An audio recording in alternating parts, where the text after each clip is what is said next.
तो हाथरस मामला पूरी तरह से गर्माता जा रहा है और इसको लेकर के सीएम योगी का एक बहुत बड़ा बयान भी सामने आया है। उन्होंने कहा है कि माताओं बहनों के सम्मान को क्षति पहुंचाने वालों पर कड़ी कार्रवाई होगी, ऐसा दंड मिलेगा जो भविष्य में उदाहरण प्रस्तुत करेगा। ये सीएम योगी आदित्यनाथ ने इस वक्त स्पष्ट कह दिया है। प्रत्येक माता बहन की सुरक्षा व विकास हेतु संकल्पबद्ध है योगी सरकार। हाथरस कांड पर लखनऊ में सरकार की बड़ी बैठक भी हुई है, जिसमें DM, SP, IG, ADG zone पर भी बड़ी कार्रवाई हो सकती है। ये हालांकि अभी हम आपको सूत्रों के हवाले से खबर बता रहे हैं और इसी पर हम चर्चा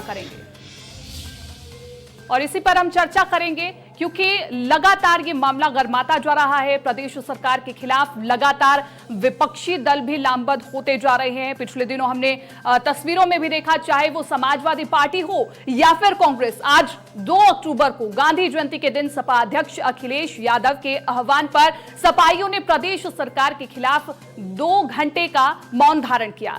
सपाइयों को कहना है कि जिस प्रकार से प्रदेश में अराजकता फैली हुई है, किसान परेशान है, युवा बेरोजगार है, बहन बेटियां सुरक्षित नहीं है और ये मौन धरना प्रदेश सरकार को आईना दिखाने का काम करेगा। और ज्यादा जानकारी के लिए हमारे संवाददाता भी हमारे साथ जुड़ चुके हैं, उनसे पूरी अपडेट लेंगे।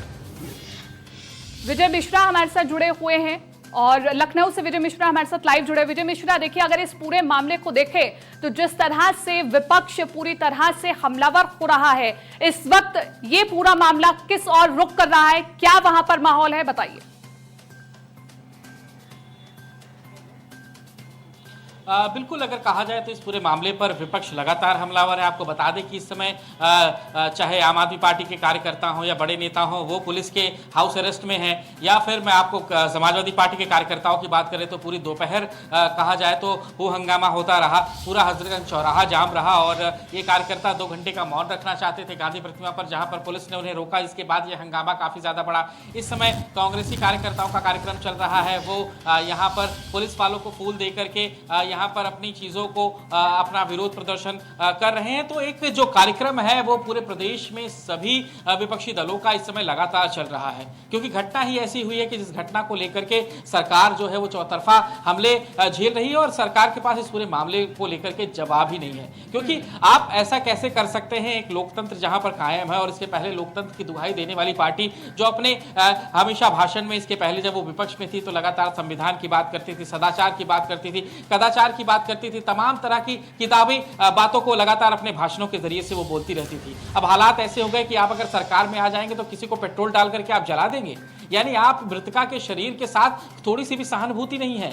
आखिर वो कौन से अधिकारी थे जो सरकार की नहीं सुन रहे थे? आज अभी जब मुख्यमंत्री जी का मैं ट्वीट देख रहा था तो मुझे आश्चर्य इस बात को लेकर के हुआ कि 3.5 साल सरकार बीत जाने के बाद मुख्यमंत्री को याद आ रही कि यहाँ पर माँ और बहनों का सम्मान किया जाना चाहिए। जाहिर है कि जब मुख्यमंत्री को ही ये बात याद नहीं थी तो उनके अधिकारियों को ये बात कहां से याद होगी। और यही वजह रही जिसकी वजह से जब वहां पर एक पीड़िता के साथ यहाँ पर एक घटना होती है, घटना के बाद वहां पर अधिकारी जो है वो अपने एसी रूम में सो रहे होते हैं और उसके बाद उसे उठा करके सरकारी अस्पताल में फेंक दिया जाता है। जब मीडिया खबर चलाती है तो ये बात सरकार की तरफ से यहां से कही जाती है कि पूरी तरह से फेक न्यूज चलाई जा रही है। जाहिर है कि यहां पर सिर्फ अधिकारियों की ही गलती नहीं है, यहां पर लखनऊ तक के जो उनके सलाहकार हैं या जो सरकार में के नजदीक काम करने वाले लोग हैं, जो सरकार को हमेशा एक सब्जबाग दिखा रहे हैं, वहां तक पूरी गलती है। और यही वजह है जिसकी वजह से ऊपर से नीचे तक जो स्थिति रही उसका ही ये नतीजा है कि जो यहाँ पर आज प्रदेश सरकार को चौतरफा हमले झेलने पड़ रहे हैं, प्रदेश सरकार को चौतरफा यहाँ पर हर जगह इस पूरे मामले को लेकर के बैकफुट पर आना पड़ रहा है।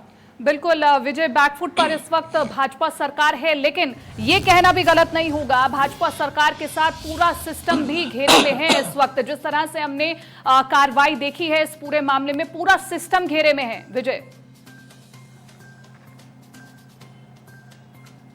बिल्कुल सही कहा आपने। कार्रवाई की बात अगर की जाए तो यहाँ पर अब जाकर के मुख्यमंत्री के इस पूरे मसले पर इसके पहले एक ट्वीट आया था। आपको बता दें कि ये पूरी घटना, सरकार को तो करीब 3.5 साल हो गए हैं, लेकिन ये पूरी घटना जो है वो 13 सितंबर की है।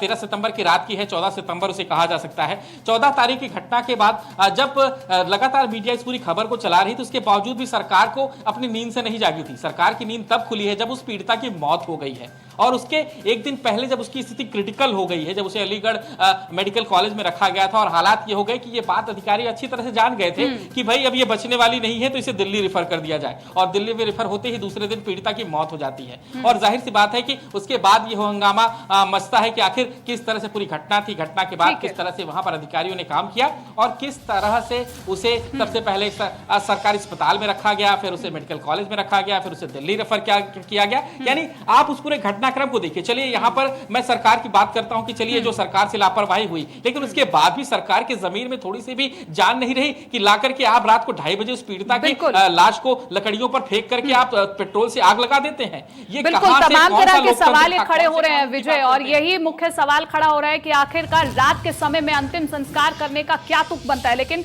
मैं आपके पास जरूर लौटूंगी और भी अपडेट लूंगी। पीएन शर्मा हाथरस से हमारे संवाददाता ज्यादा जानकारी के लिए जुड़ चुके हैं। पीएन, क्योंकि जिस तरह से एसआईटी इस पूरे मामले पर मुखर है, अब एसआईटी पूरी तरह से काम कर रहा है, इस वक्त हाथरस में एसआईटी की टीम पहुंची भी हुई है, क्या कुछ अपडेट है और क्या कुछ उनकी कार्रवाई में अब तक के निकल करके सामने आ रहा है?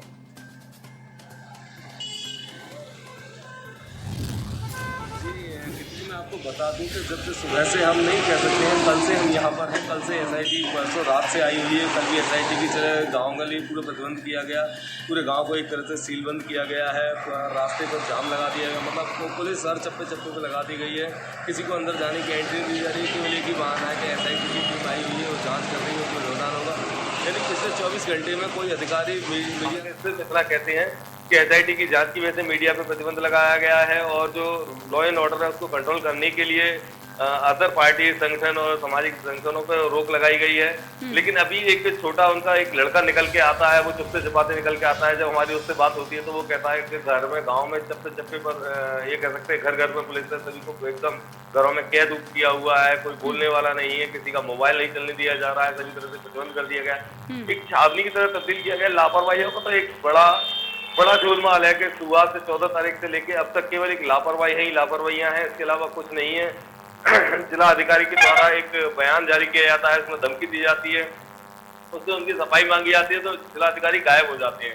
वो कल से नजर नहीं आ रहे हैं, क्योंकि हम कोशिश भी कर रहे हैं, उनके हर की हमने प्रयास किया कि भाई आप बता तो दीजिए, लेकिन कोई बताने वाला नहीं है। कह सकते हैं कि प्रशासन और प्रशासन दोनों की स्थिति एकदम नामाकूल है। एक जो सांसद हैं वो भी बिल्कुल लास्ट जब लड़की की रात को 2:30 बजे जला दिया जाता है, उसके एक दिन बाद में एमपी आते हैं तो उनके लिए भी गो बैक के नारे लगाए जाते हैं। प्रभारी मंत्री आते हैं, उनको भी बाहर भगाने के लिए कहा जाता है। और जो एक मुख्यमंत्री जी के द्वारा लड़की के बाप से और भाई से बात की जाती है तो उसमें भी उनकी संतुष्टि जाहिर की जाती है। सीधा तो एक वीडियो वायरल होता है। कुल मिला के लापरवाहियों का बहुत बड़ा भंडार है यहाँ पर। देखेंगे तो आप कमियां ही करते नजर आएंगी। अभी भी इस समय कह सकते हैं प्रतिबंध लगा हुआ है। पूरी जो पुलिस फोर्स है वो केवल सुरक्षा व्यवस्था में लगी हुई है। सुरक्षा व्यवस्था किससे है ये नहीं पता है, क्योंकि गांव में किसी को जाने की इजाजत नहीं दी। बिल्कुल, गांव में जाने की इजाजत नहीं है और मीडिया जब इस तरह के लूपहोल को सामने लेकर के आता है तो उस तरह की वीडियो भी सामने निकल करके आती है जब डीएम कहते हैं कि मीडिया तो आज दिखाएगी और कल दिखाएगी और उसके बाद आगे तक हम ही आपके साथ बने रहेंगे। लेकिन पीएन, इसके अलावा मैं एक और तथ्य पर बात करना चाहूंगी, क्योंकि हाथरस में हर किसी की एंट्री बैन है, चाहे वो नेता हो, चाहे वो मीडिया हो या फिर कोई और भी लोग हो जो कि मिलना चाहते हैं पीड़ित परिवार से, सबका मिलना बैन है। इस वक्त हाथरस में क्या माहौल बना हुआ है, आप वहां पर क्या देख पा रहे हैं? क्या सख्ती से कार्रवाई की भी जा रही है या फिर नहीं? बिल्कुल सख्ती से कार्रवाई का देखिए एक छोटा सा नजारा हम यहाँ दिखा सकते हैं। हमारे चैनल पे कई बार दिखाया गया होगा, जैसे लखनऊ से 20 पार्टी के लोग आते हैं, वो पीड़िता के घर पर जाते हैं मिलने के लिए, उनको धक्के मार के बाहर निकाल दिया जाता है। पश्चिम बंगाल से टीएमसी के 5 सांसद टीम आती है, वो उनसे पीड़िता से मिलना चाहती है। उनका कहना होता है कि ममता बनर्जी ने हमें भेजा है, भाई सीधा सा हमें पीड़िता से मिलना है, उनको सांत्वना देनी है, उनसे जानकारी करनी है, लेकिन उनको भी भगाया जाता है। ज्वाइंट मजिस्ट्रेट के द्वारा उन्हें सांसद को धक्के मार के नीचे गिरा दिया जाता है। मतलब बदसलूकी की हद जब पार हो जाती है कि किसी अच्छे नेता सांसद जो एक सम्मानीय होते हैं उनके साथ भी यही व्यवहार किया जाता है। छोड़ने का किसी को नहीं है, एक प्रतिबंध है। कुल मिला के यदि कोई कह सकता है, किसी को जबान खोलने का अधिकार नहीं है। और यदि मीडिया से रूबरू होने की बात की जाती है तो कोई अधिकारी, कोई पुलिस वाला बोलने के लिए वहाँ तैयार नहीं है। केवल साइलेंट मोड में इतना है कि कोई गाँव नहीं जा सकता है, कोई पीड़िता के परिवार से नहीं मिल सकता है। ठीक है पीएन, मैं आपके पास लौटूंगी और जानकारी के लिए आप वहां पर नजर बनाए रखें। और विजय, मैं एक बार फिर से आपकी और रुख करना चाहूंगी क्योंकि लखनऊ में भी आज बैठक चल रही है और सबकी नजरें इस बैठक पर हैं, क्योंकि कहीं ना कहीं सभी ये सोच रहे हैं कि आखिरकार और किस किस पर कार्रवाई हो सकती है। क्या माहौल इस वक्त?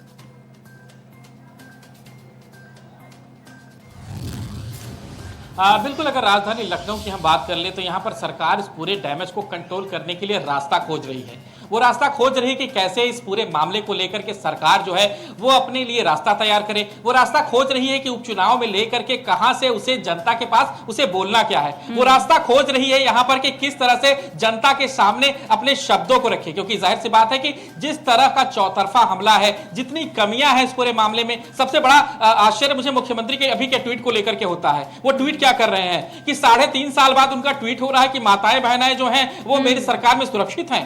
यानी अभी 3.5 साल पहले उन्हें माताओं बहनों की कोई याद नहीं है। यानी 13 तारीख को घटना हुई, मुख्यमंत्री को अब याद आ रही है कि मुझे इस तरह का ट्वीट करना चाहिए। ये सारा जो डैमेज कंट्रोल है वो उपचुनाव के लिए हो रहा है। 8 सीटों के जो उपचुनाव है, सरकार जो इस पूरे मुद्दे पर घिरी है, अब सरकार इसी को ही किसी तरह बचाने के चक्कर में है कि इन 8 सीटों पर भाजपा अगर हारती है तो बिल्कुल एक बहुत बड़ा संदेश होगा 2022 के लिए कि यहां पर जनता ने पूरी तरह से भाजपा को नकारा है और उसी को ही लेकर के यहां पर बैठक हो रही है कि किस अफसर को यहां पर किक किया जाए, किसे आउट किया जाए, किसे इन किया जाए। इस पूरे गुणा भाग में इस समय सरकार चल रही है और सरकार की इस समय जो बैठक करी वो इसीलिए ही बैठक करी, यानी अपने पूरे इस डैमेज को कंट्रोल कैसे करें, इस पूरी घटना में सरकार को अब बोलना क्या है, इस पूरी घटना को लेकर के सरकार के बयान क्या होंगे, इन सभी में इनके सलाहकार इस समय लगे हुए हैं। क्योंकि अब इनके सलाहकार अभी तक जो भी सलाह दे रहे थे उसका नतीजा यह निकला कि चौतरफा डैमेज ही होता गया, हर बार डैमेज ही होता गया। आपने वहां पर छावनी बना दी। मैं अभी सुन रहा था वहां पर हाथरस के रिपोर्टर को, हालात ये हो गए हैं कि पूरे गांव को आपने बंधक बना लिया है, हालात ये हो गए कि उनके पूरे मोबाइल्स को आपने ऑफ कर दिया है। मतलब अगर उन्होंने डीएम के विजुअल्स को बना लिए, डीएम के वीडियो को बना लिया, तो उसका खामियाजा अब हाथरस के गांव के एक एक व्यक्ति को चुकाना पड़ रहा है। इस समय पूरा गांव बंधक है सरकार की पुलिस के जरिए से और उनके मोबाइल तक को वहां पर आपने बैन कर रखा है। मतलब आप ये डैमेज कंट्रोल कर रहे हैं, माताओं बहनों को आप ये संदेश दे रहे हैं अपने ट्वीट के जरिए से। तो यहां पर रणनीति इसी बात को लेकर के हाथरस के लिए बन रही है कि यहां पर अब उन्हें बोलना क्या है, डैमेज कंट्रोल कैसे करना है, अभी और देर तक पूरे गांव वालों को बंधक बनाकर रखना है या फिर उन्हें छोड़ देना है। गांधी जी की मूर्ति पर अभी पुलिस की फोर्स रहेगी या नहीं रहेगी, इन सब चीजों को लेकर के सरकार के अंदर बातचीत चल रही है। उनके अधिकारी जो उनके टीम 11 है वो इसी चीज को लेकर के इस समय अपनी बैठक कर रहा है और यही स्थिति इस समय सरकार की है। क्योंकि इस समय हालात सरकार के इस तरह के हैं कि वो जितने भी निर्णय ले रहे हैं उसके वहां पर कहीं ना कहीं उसमें कमियां जरूर दिख रही हैं, चाहे लखनऊ के लिए लेकर के निर्णय हो, चाहे हाथरस के लिए निर्णय हो या फिर प्रदेश के अन्य जिलों में जो लगातार आप देख लीजिए, बुलंदशहर में घटना हुई कल ही, इसके अलावा बलरामपुर में घटना हुई, भदोही में घटना हुई, घटनाएं रुक बिल्कुल नहीं रही हैं। लेकिन हाथरस की घटना चलने का नतीजा यह है कि तुरंत ही वहां की जो लोकल पुलिस थी वो एक्टिव हुई, तुरंत ही लोकल पुलिस ने लोगों पर कार्रवाई की, तुरंत ही वो लोग गिरफ्तार हुए। जाहिर सी बात है कि यहां पर घटनाओं को रोकने की जिम्मेदारी आपकी नहीं है, लेकिन कम से कम वहां पर घटना ना हो इसको तो आप रोक सकते हैं, वहां के जो अपराधी हैं वो सजा पाए इसको तो आप देख सकते हैं। लेकिन हालत ये होती है कि आज चले जाइए उत्तर प्रदेश के किसी थाने पर, मैं गारंटी करता हूं अगर आपने अपने रसूख को नहीं बताया, आप अगर ये नहीं बताते हैं कि आप कहीं किसी बड़े राजनेता के साथ जुड़े हुए हैं या आपके लिए कोई बड़ा राजनेता सिफारिश नहीं करे, तब तक आपकी एफआईआर तक दर्ज नहीं होगी। तो क्या इसीलिए यही लोकतंत्र, इसी कानून व्यवस्था को यहाँ की जनता चाहती थी, इसी कानून व्यवस्था को लेकर के यहाँ की जनता ने समाजवादी पार्टी को नकारा था और आपको वोट दिया था। अगर हालात जस के तस बने ही रहते हैं तो जाहिर सी बात है कि मैं पहले भी यही कहूंगा कि कानून व्यवस्था उस समय भी खराब थी, कानून व्यवस्था इस समय भी खराब है, पहले भी वहां पर हालात खराब थे, आज भी हालात यहां पर खराब है। लेकिन जिस तरह से इस पूरी घटना को लेकर के ये भाजपा सरकार ने जो कदम उठाया उससे यही कहा जा सकता था कि पिछली सरकार से ये सरकार 4 कदम आगे गई है कानून व्यवस्था खराब करने के मामले में। बिल्कुल विजय, और दुखद ये भी है कि बात हर बार मंथन पर आकर के रुक जाती है कि मंथन करेंगे कि आखिरकार क्यों ये सब चीजें हो रही हैं। पीएन, हमारे संवाददाता जुड़े हुए हाथरस से, उनके पास भी एक बार लौटना चाहूंगी, लेकिन विजय आप का भी बहुत बहुत शुक्रिया तमाम इस जानकारी के लिए। बैठक में कुछ भी नया अपडेट निकल करके सामने आता है हम तक जरूर पहुंचाइएगा पीएन, क्योंकि वहां पर किलेबंदी की गई है, किसी को भी आने जाने की अनुमति नहीं है। इस बीच आप ये बताएं कि कौन कौन से बड़े अधिकारी वहां पर पहुंचे हैं और किस तरह की आगे कार्रवाई हो रही है। और एक और मेरा बड़ा सवाल ये कि सूत्रों के हवाले से खबर ये भी निकल करके सामने आ रही है कि अब पीड़ित परिवार ये कह रहा है कि उनके ऊपर दबाव बनाया जा रहा है, क्या इस बात में सच्चाई है? जी बिल्कुल, जो मैं किसी जी आपको बता दूं कि उनका एक वीडियो भी वायरल हुआ है, हमारे चैनल पे भी वो वीडियो पहुंच चुका है। उसमें सीधा सीधा वो परिवार का कहना है कि तो जिला मुख्यमंत्री से बात कराई गई थी, उसमें भी वो दबाव के चलते उनसे साइन कराया गया, सारी चीजें की गई, पूरा लेटर साइन कराया गया एक दबाव के चलते। तो दबाव बनाया जा रहा है, जिला अधिकारी द्वारा घर आके भी धमकी दी जाती है, उसका भी वीडियो वायरल होता है। और फिर वो धमकियां ऐसी दी जाती हैं, इनका मोबाइल बैन कर दिया जाता है, कोई भी चीज नहीं है जो कह सकते हैं, वो किसी बात को नहीं कहने दिया जा रहा है, पूरी तरह से दबाव में रखा गया है परिवार को। तो और जो सारी व्यवस्था है वो पुलिस के कंट्रोल में है, वो जैसा चाहेंगे वैसा होगा, इसके अलावा कुछ नहीं होगा। और रही अधिकारी की बात, तो हम बता दें आपको कि पिछले 24 घंटे में केवल एक सबसे बड़ा अधिकारी, सबसे बड़ा अधिकारी जो नजर आया है वो है एडिशनल एसपी। एडिशनल एसपी ने 24 घंटे बाद एक जबान केवल इतना सा बोला है कि मीडिया जब तक प्रतिबंधित है, एसआईटी की टीम जब तक यहाँ पर जांच करती रहेगी और लॉ एंड ऑर्डर जब तक नहीं सुधरता है तब तक बाकी सभी बंद रहेंगे। यानी गांव जाने की इजाजत किसी को नहीं, देखने की इजाजत किसी को नहीं कि क्या हो रहा है गाँव में, क्या चल रहा है गाँव में, गाँव के लोग कैसे हैं, वहाँ दिक्कतें क्या है, कोई पूछ नहीं सकता। ये बड़े अधिकारी हैं, सभी ने और सभी का यही कहना होता है कि ऊपर से आदेश है। बड़े बड़े सांसद अधिकारी नेता आए यहाँ पर, सभी को कहीं ना कहीं झड़प कर करके भगा दिया गया। ठीक है पीएन, बहुत बहुत शुक्रिया तमाम इस जानकारी के लिए और बातचीत के लिए। नजर आप बनाए रखिए कि एसआईटी की बड़ी कार्रवाई में क्या कुछ सामने निकल करके सामने आता है। लेकिन इस बीच 4 के चक्रव्यूह में मेरे साथ इतना ही और आगे देखना होगा कि आखिरकार इस पूरे मामले पर ऊंट किस करवट पर बैठता है।